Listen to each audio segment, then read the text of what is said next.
صلوا علی الحبیب صلی اللہ علی محمد صلی اللہ علیہ وسلم۔ سرکار صلی اللہ تعالیٰ علیہ وسلم جو بے پناہ محبت کیا کرتے تھے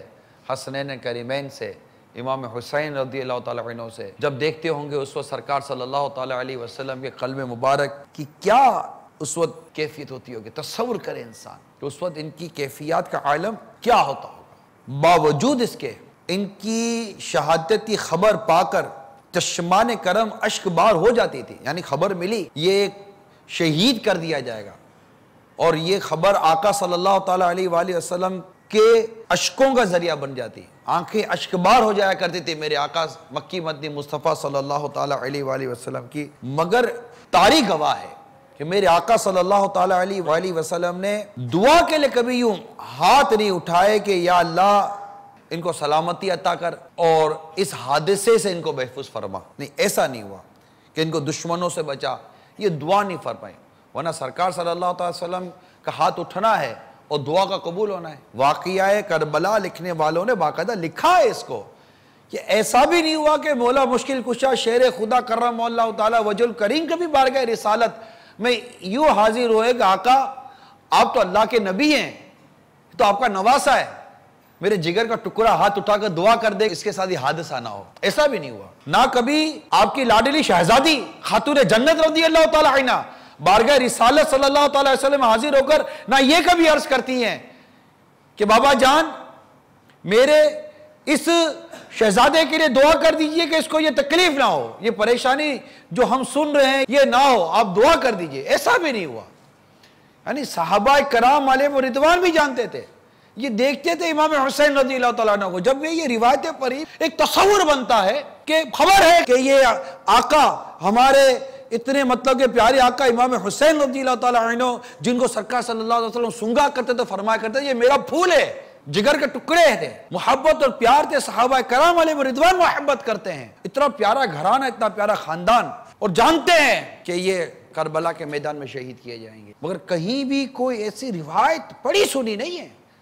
کہ کوئی بارگاہ رسالت صلی اللہ علیہ وسلم میں حاضر ہوا ہو اور اس طرح کی دعا کا عرض کیا گیا ہو۔ چونکہ مورخین لکھتے ہیں، یہ لکھتے ہیں کہ بات یہ ہے کہ مقام امتحان میں ثابت قدمی درکار ہے، یہ محل عذر و تعامل نہیں، ایسے موقع پر جان سے دریغ جہاں باز مردوں کا شیوا نہیں ہوا کرتا، اخلاص سے جان نثاری عین تمنا ہے۔ دعائیں کی گئی مگر یہ کہ یہ فرزن مقام صفا وفا میں صادق و ثابت رہے، توفیق الہی عز و جل مساعد رہے، مصائب کا ہجوم اور آلام کا یہ جو آنے والا ان کے پاس مصائب و آلام آنے والے ہیں، اس میں ان کے قدم جمے رہے، ان کے قدم پیچھے نہ ہٹیں۔ آپ ان کی کہتے ہیں کہ راضی اللہ کی رضا پر راضی رہنا، اللہ تعالیٰ جس میں راضی اس میں ہم راضی، اس میں بہت بڑا سبق ہے کہ یہ اس مقام پر فائز تھے کہ اللہ کی رضا پہ راضی تھے کہ جو مطلب کہ تقدیر میں ہے، جو ہونا ہے وہ ہونا ہے، بس ہمارے قدموں کو لغزش نہ آئے، ہمارے قدم پیچھے نہ ہٹیں۔ اللہ تعالیٰ نے جو آزمائش، جو امتحان ہمارا مقدر کر دیا، اس امتحان میں ہم ثابت قدم رہیں، اس امتحان میں ہم پورے اتریں اور اللہ تبارک و تعالیٰ کی رضا پانے میں کامیاب ہو جائیں۔ حضرت مولا علی کرم اللہ تعالیٰ وجہ الکریم نے بیان فرمایا، یعنی جہاں ان کی شہادت ہونے والی تھی اس مقام پر پہنچے کہ یہاں ان شہداء کہ اونٹ بندھیں گے، یہاں ان کے کجاوے رکھے جاویں گے، یہاں ان کے خون بہیں گے، اور جوانان اہل بیت اس میدان میں شہید ہوں گے، آسمان و زمین ان پر روئیں گے۔ ان خبروں سے معلوم ہوتا ہے کہ مولا علی کرم اللہ تعالیٰ وجہ الکریم اور صحابہ کرام علیہم رضوان زمین کربلا کے چپے چپے کو پہچانتے تھے۔ انہیں معلوم تھا کہاں اونٹ باندھے جائیں گے، کہاں سامان رکھا جائے گا، کہاں خون بہیں گے۔ یہ شہادت کا کمال ہے،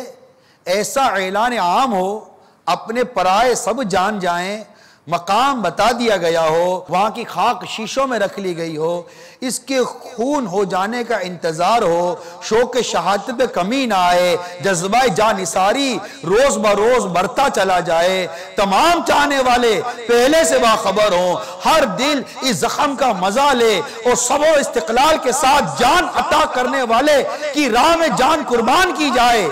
یہ مردان کامل اور فرزندان مصطفیٰ صلی اللہ تعالی علیہ وسلم کا حصہ اور انہی کا حوصلہ ہے۔ ان کی کیفیت تو دیکھیں، ان کا صبر استقلال تو دیکھیے یار، کمال کی بات ہے، کمال کی بات ہے، یقین مانیے کمال کی بات ہے۔ مطلب یہ پڑھتے ہیں تو جیسے ایسا لگتا ہے تو رونگٹے کھڑے ہو رہے ہیں، ایک کیفیت بنتی ہے۔ اور اللہ کی بارگاہ میں جیسے کہ ہم دعا کریں، یا اللہ ان کا صدقہ ہمیں بھی عطا فرما دے، ہمیں بھی جذبہ عطا کر۔ ارے ہم جان تو بڑی دور کی بات ہے، ہم تو وقت تک نہیں دے پا رہے یار، ہم سے تو 3 دن کا وقت نہیں دیا جا رہا۔ ارے بدقسمتی تو دیکھو، آج بدقسمتی دیکھو، ارے یہ جان دینے کے لیے تیار ہیں، انتظار ہو رہا ہے اس وقت کا کہ کب وہ وقت آئے گا، انتظار ہو رہا ہے اس وقت، وہ وقت آئے گا، وہ وقت آئے گا، وہ وقت آئے گا جب جان اللہ کے نام قربان کر دی جائے گی۔ اس قدر ان کی کیفیات تھی، مگر بدقسمتی تو دیکھو آج کے دور میں یہ عاشقان صحابہ اور اہل بیت، عاشقان امام حسین، عاشقان مولا مشکل کشا کرم اللہ تعالیٰ وجہ الکریم، عاشقان خلفۂ راشدین، ان عاشقان رسول کے پاس، یہ عشق رسول کا، عشق صحابہ کا، عشق اہل بیت کا دم بھرنے والوں کے پاس آج نماز پڑھنے کا وقت نہیں ہے۔ یقین مانیے یہ بڑی غور کرنے کی بات ہے۔ جس یزید پلید کی ہاتھ پر بیعت نہیں کی میرے آقا امام حسین رضی اللہ تعالیٰ عنہ نے، ارے کیا نہیں ملتا آپ کو؟ بیعت کرنے کی دیر تھی، کیا نہیں ملتا آپ کو؟ مگر نانا کے دین کو بچایا، اپنی جان قربان کر دی، مگر اس فاسق کو فاجر، اس یزید پلید کی ہاتھ پر بیعت نہیں کی آپ نے۔ ڈٹے رہے، حق پر ڈٹے رہے، رخصت پر نہیں، عزیمت پر عمل کیا، نہ صرف اپنی بلکہ اپنے بچوں کی جان قربان کر دی، لیکن ہٹے نہیں پیچھے۔ آج بدقسمتی سے ہمارے پاس جان تو کیا بات کروں، نماز پڑھنے کا وقت نہیں ہے، ارے قرآن سیکھنے کا وقت نہیں ہے۔ وہ بیبیاں جو پردہ کرتی رہی کربلا کے میدان میں، ان بیبیوں کی محبت کا دم بھرنے والیوں کو آج پردے کی توفیق نہیں ملتی، بے پردہ گھومتی ہے، غیر محرموں کے ساتھ اٹھتی بیٹھتی باتیں کرتی ہیں۔ کیا ان کو بی بی زینب رضی اللہ تعالی عنہا کا پردہ یاد نہیں آتا؟ کیا ان کو بی بی سکینہ رضی اللہ تعالی عنہا کا پردہ یاد نہیں آتا؟ یہ عشق رسول کا دم بھرنے والوں، نیت کرو ہماری کوئی نماز قضا نہیں ہوگی، نماز کی پابندی کریں گے اور اللہ کی راہ میں وقت دیں گے۔ ارے 3 دن کا وقت ہے، قافلہ مدنی قافلہ ہی لے لیجئے، کوئی ہفتہ وار اجتماع 2 گھنٹے کا ہی لے لیجئے، مدرسۃ المدینہ بالیگنج قرآن سیکھنا ہے، کوئی 1.25 گھنٹے کا مدرسۃ المدینہ بالیگنج لے لیجئے، کوئی درس لے لیجئے فیضان سنت کا جو 5-7 منٹ کا درس ہوتا ہے، کوئی گھری کا درس لے لیجئے۔ ہمارے پاس وقت نہیں، دین کے لیے قربان ہونا تو بہت بات کی بات آ جائے گی، ارے دین سیکھنے کے لیے وقت نہیں ہے۔ اب غور کریں، پتہ نہیں کیا مال اور دنیا کی محبت دل میں گھر کر گئی نا جی، کیا غفلت دل میں جم گئی ہے، کچھ سمجھ نہیں آتی کیسے یہ گرد جھڑے اور ہم مطلب کہ راہ خدا عز و جل کے لیے سفر کرنے والوں میں شامل ہو جائیں۔ ایک کاش میری ساری زندگی اللہ عز و جل اس کے پیارے حبیب صلی اللہ تعالی وسلم کے دین کے لیے، سنت و خدمت کے لیے وقف ہو جائے۔ میری زندگی کا مقصد تیرے دین کی سرفرازی، میں اسی لیے مسلمان، میں اسی لیے نمازی۔ صلو علی الحبیب صلی اللہ علی محمد صلی اللہ علیہ وسلم۔